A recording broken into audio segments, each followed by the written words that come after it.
Goeiedag en baie welkom by vandag se potgooi. Vandag gaan ons praat oor 'n baie sensitiewe maar belangrike onderwerp. Wat sê Jesus oor begeertes, seks, welles en sielspande? Ek is Dylan Smit En ek is Rolf Kruik. Jesus sê in Matteus 5:27 tot 28. Jy het gehoor dat aan die mense van die oudheid gesê is, jy mag nie egbreek nie. Maar ek sê vir julle dat elkeen wat na 'n vrou kyk om haar te begeer, reeds in sy hart met haar egbreek gepleeg het. So wat leer Jesus sy disippels hier? Jesus praat oor die erns van egbreek, Dylan. Maar hy gaan baie dieper as net die daad, nie. Hy sê sonde begin nie net by wat ons doen met die liggaam en hoe ons reageer nie. Dit begin met die gedagtes en dit wat hier in die hart aangaan. En hy wys dat ons gedagtes, ons begeertes en ons innerlike gesindheid die plek is waar sonde begin groei. So hy skuif die fokus van gedrag of daad na die plek waar dit begin in die hart. Absoluut. En die fariseërs het gedink, solank ek nie die daad doen nie, is ek reg. Maar Jesus sê, as jy na iemand kyk met 'n begeerte, het die proses reeds al in jou hart begin. So dit beteken sonde is nie net 'n aksie nie. Dis 'n innerlike toestandeling. En dit maak Jesus se boodskap so persoonlik, want meeste mense kan sê ek het nog nooit iemand vermoor of egbreek gepleeg nie, maar min mense kan sê hulle het nog nooit woede of begeerte in hulle hart gehad nie. En dis presies Jesus se punt, Dylan. Toe hy met sy bergpredikasie langs die see van Galilea sit en hy praat met die disippels, het die mense daar besef, uiterlike gehoorsaamheid maak jou nie outomaties regverdig nie. Ons gedagtes en ons harte, dit moet verander, Dylan. Maar hoef die wêreld waarin ons leef maak hierdie stryd so moeilik. Dit is, en ons leef in 'n kultuur waar seks volop is. Ek meen, seks verkoop, jy sien dit in advertensies, jy sien dit op televisies, jy sien dit op sosiale media, jy sien dit in flieks. Alles gebruik seksualiteit om vandag mense se gedagtes in hulle harte te trek. Roef, jy het mos statistiek hierso wat jy met ons kan deel wat skokkend is. Ja, Dylan, maar hoe weet jy dit? So studies wys dat pornografie op die internet miljarde besoeke kry elke jaar. En een van die groot webwerwe kry gemiddeld meer as 100 miljoen besoeke per dag. Dis huge. En dit beteken miljoene mense se gedagtes en harte word elke dag beïnvloed, en dit is waar die oorlog is. So dis amper soos 'n stille oorlog wat onder die mense aangaan in die gedagtes. Stille oorlog. Ja, want niemand besef dat dit is 'n oorlog nie. En is presies soos jy sê, Dylan, daar's 'n geestelike oorlog en dis vir ons gedagtes en ons harte. En Jesus se woorde wys ons hoekom dit so gevaarlik is, want elke beeldjie, elke prentjie, elke klik, elke gedagte wat ons koester, begin iets in die hart te vorm. Maar hoef dit is belangrik om te sê, die Bybel is nie teen seks nie. Glad nie. Inteendeel, Abba Vader het seks geskep. En mense praat nie hieroor nie, en veral nie in die kerk nie, en dit is jammer. Vader het seks geskep.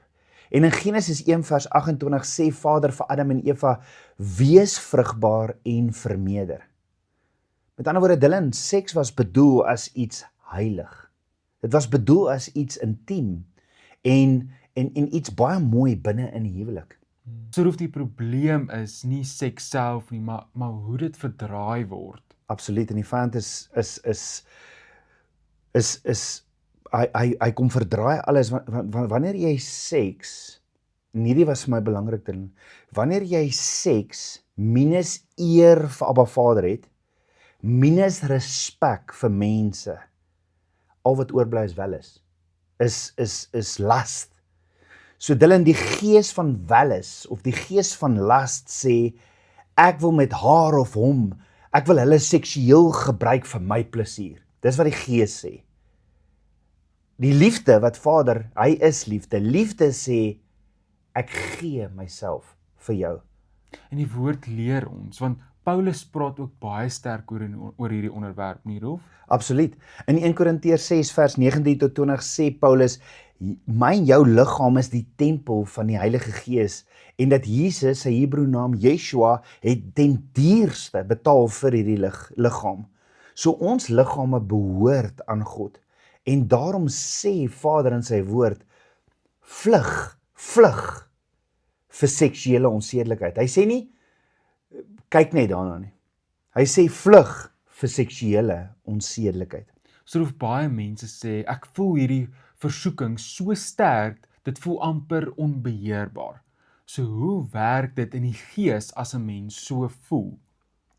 Die Bybel verduidelik dit baie duidelik in Jakobus 1 vers 14 tot 15.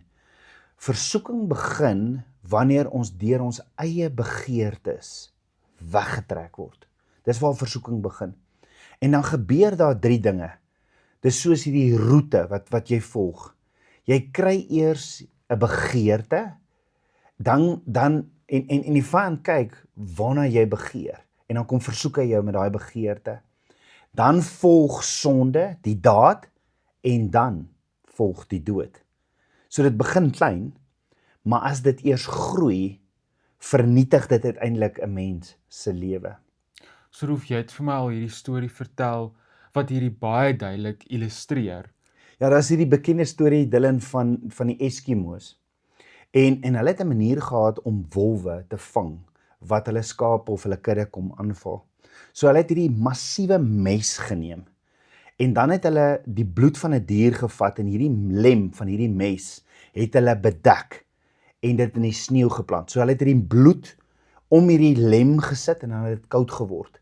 En dan het hulle dit weer hierdie bloed omgesit, en so la en la en la om hierdie lem, met hierdie gevriesde bloed om hierdie lem. Dan kom hierdie wolf in die nag en hy ruik die bloed en hy begin te lek.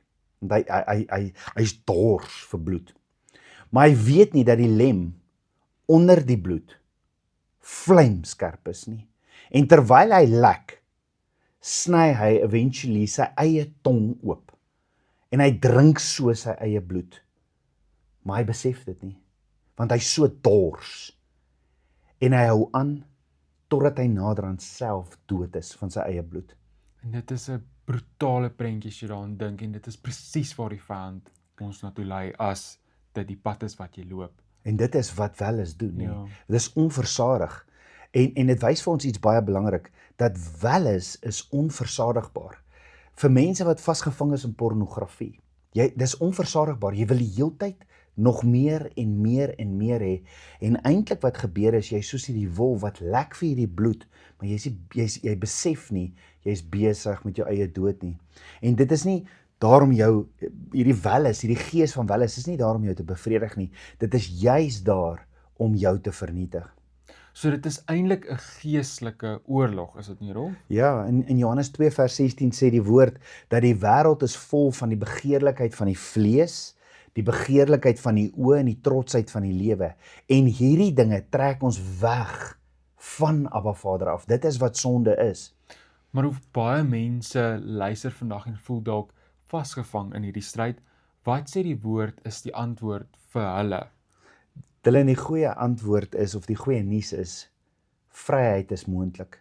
As jy vasgevang is in hierdie geweldige stryd, en daar's baie jong mense wat vasgevang is in hierdie stryd, en ons gaan verduidelik in die volgende pot gooi, hoe word jy vasgevang in dit? Maar die antwoord op jou vraag is, Dylan, Jesus sê in Johannes 8 vers 36, as die Seun jou vry maak, sal jy waarlik vry wees. So dit begin by, hy is ook die lig om dit in die lig te bring en eerlik te wees oor dit waarmee jy besig is. Om te sê, Vader, ek het geval en ek het U nou so nodig. Uit te roep na hom. En dan deur die bloed van die lam bring hy genesing. Hy bring vryheid deur die prys wat Jesus betaal het op Golgotha. Soos jy hierdie hele gesprek Rolf in een gedagte kan opsom, wat is Jesus se boodskap hier? Jesus sê, Vader soek nie mense met regte gedrag nie. Dit gaan nie net oor die klere wat jy aan het nie. Dit gaan, Hy soek mense met rein harte. En dit beteken ons moet waak oor waarna ons kyk, waaraan ons dink en wat ons begeer. En dit is die oorlog. Ons het elke dag hierdie stryd. Die ware stryd vir heiligheid begin hier binne. Dit begin hier binne. So Dylan, onthou, jou hart is te kosbaar om deur die wêreld se illusies gesteel te word. Vader het elke hartklop vir jou gegee. So daarom het ek en jy nodig om ons oë gerig te hou op Jesus, want hy is die een wat ons harte werklik rein maak.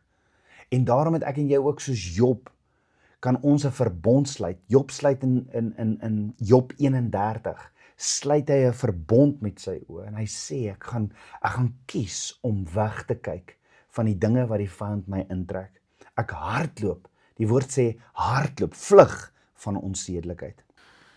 Maar hoef ons nog baie om te bespreek. En net tipe vrae wat ek kan dink is hoekom voel mense maar wat beteken ek? Hoekom het ek nodig om hierdie te hoor?